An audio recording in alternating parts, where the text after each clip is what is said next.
Hello again, everyone. I'm John Kosar, Chief Market Strategist at Asbury Research. Thanks for viewing our latest Following the Money podcast.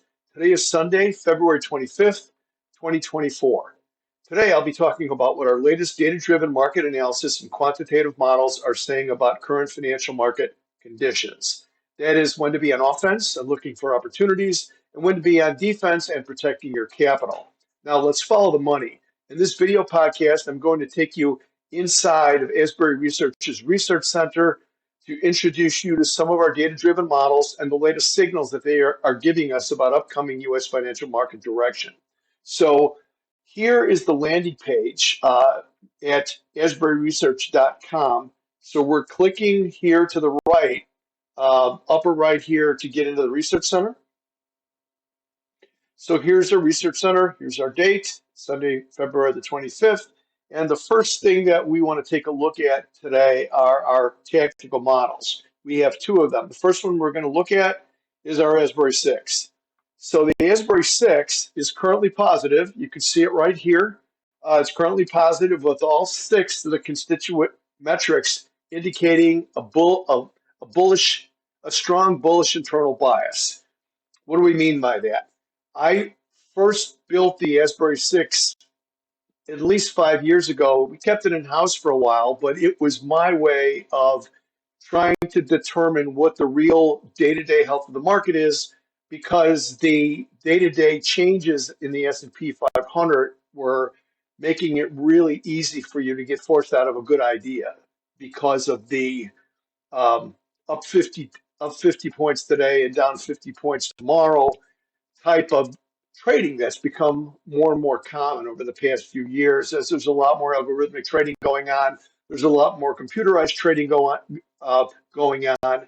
Some experts suggest that 80% of the daily volume is now algorithmic trading, computerized trading. So this was to keep me focused on what was important, so I wasn't going to get faked out on every little wiggle that the market made. So we're looking at six different metrics here. They are all different. It's a very diverse group of metrics that I always equate that to when you go to the doctor's office and you take your annual physical and you get your annual physical.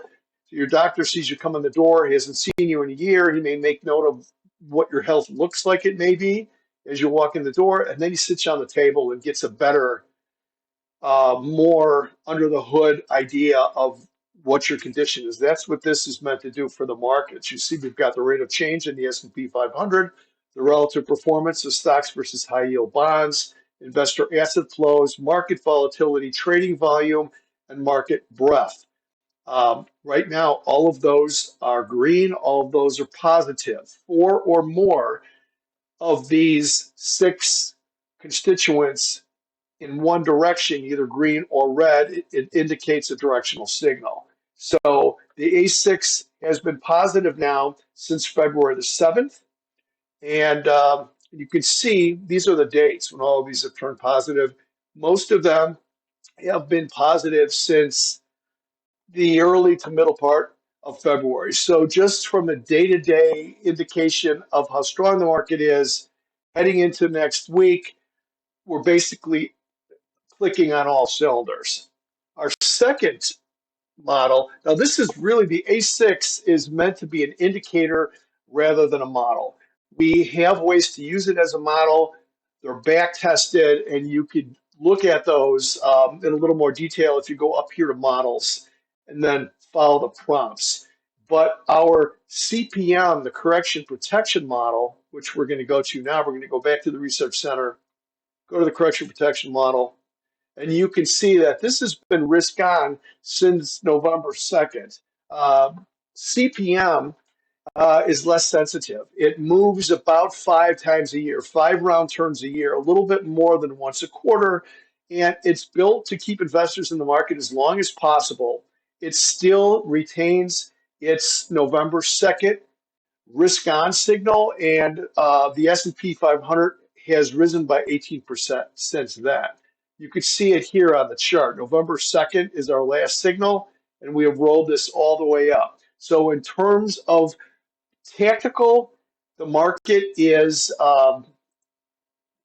it's risk on according to the CPM, and it's clicking on all cylinders right now according to the Asbury 6. The next thing that we're going to look at is sector rotation. We're going to look at that via our CEF model, which is right here. We're back to the research center. So we're going to click on the CEF model and scroll down here to the graphic itself. The CEF model is another in-house model that we have. I built the CEF model because maybe close to 10 years ago, sector rotation started to speed up. You weren't getting those 1 or 2 quarter long periods of relative outperformance by sectors. They started to shorten up. It got the track got faster, so to speak, and I think a lot of that had to do with a lot more computerized trading. So we needed to be able to identify these trends sooner than being able to see them on a price chart.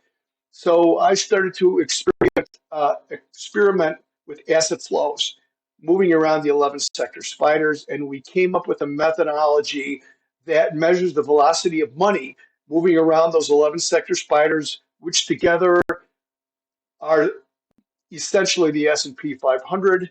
And we look at it in 3 different time frames: trading, which is a week; tactical, which is a month; and strategic, which is a quarter. And then we came up with a ranking system. So right now, the top three in terms of their ranking is technology #1, financials #2, consumer discretionary #3, with scores of 6, 8, and 13. According to our model, anything between 3 and 15, 3 is the best that you could get, obviously, because 1, 1, and 1 across, it would equal 3. So 3 is the best score, and we go to 15 according to being favored. And then the avoids are on the back third of that, any scores between 25 and 33. So the next thing I want to show you today is we're going to look at, we call them rainbow charts. So here is a rainbow chart. It's part of the CEF model. And what the rainbow charts do is graphically show you how these sectors have scored over the past year. So here's our favored, here's our neutral, and here's our avoid. So this is technology XLK. Again, the daily rankings going back 12 months. And this is down the bottom here. This is a relative performance chart of XLK versus SPY.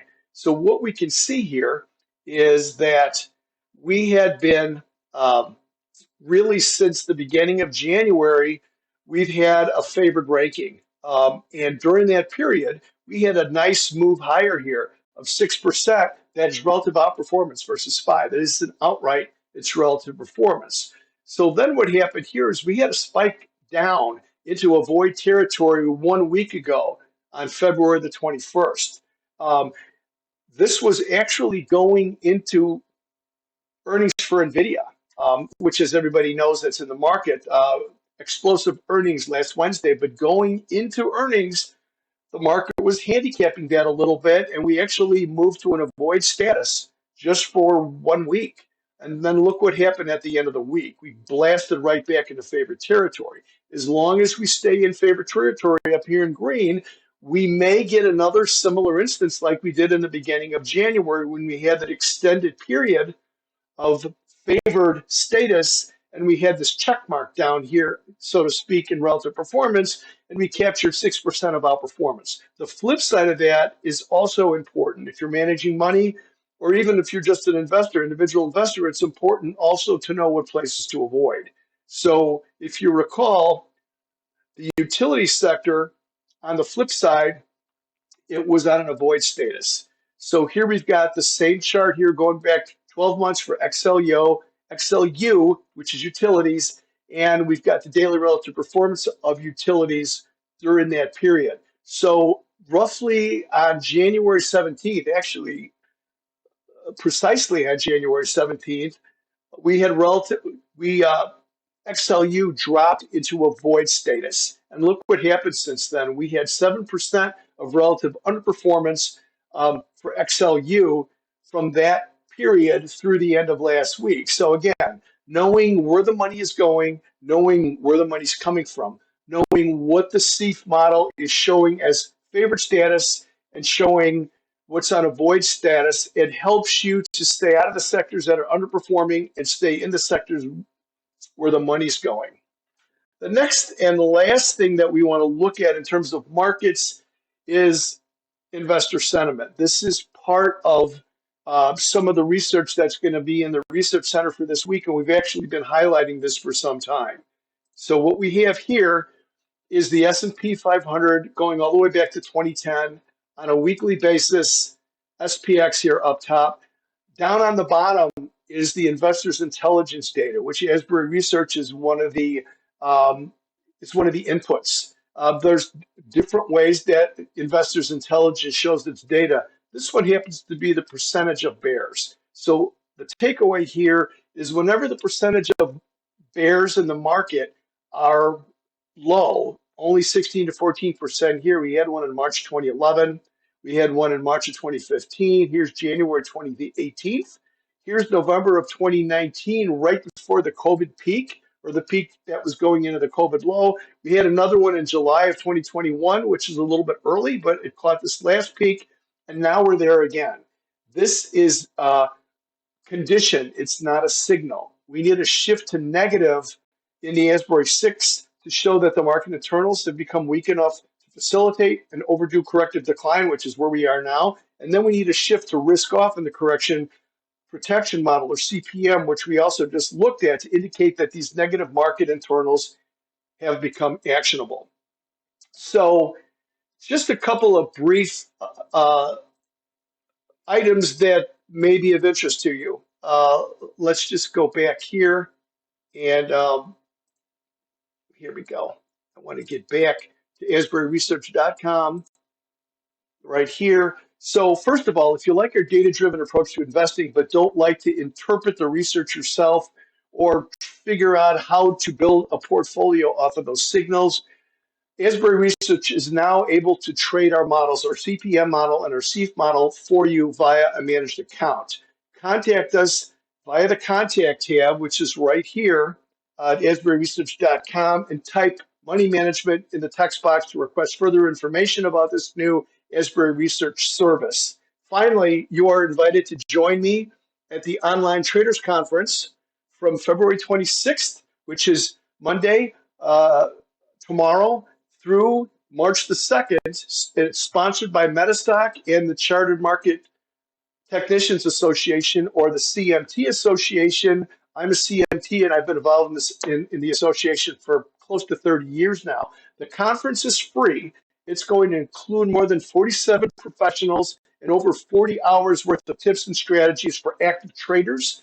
My presentation will be on Wednesday, February the 28th at 5 p.m. Eastern. You can get more information by going to metastock.com. It's a great opportunity for novice investors, or even those of you that have been doing this for a long time, to learn more angles on the markets, learn more about the markets, how they work according to a lot of different professionals, and also some amateurs that may have developed a new indicator or a brand new idea that you might not have heard of. So there it is, our latest bi-weekly Following the Money podcast for today, and a short synopsis of a handful of things that we think are particularly important to pay attention to as we move into the latter part of the first quarter of this year. We'll see you again right here in about 2 weeks, right on our YouTube channel with our next Follow the Money podcast. In the meantime, you could subscribe to the Asbury Research channel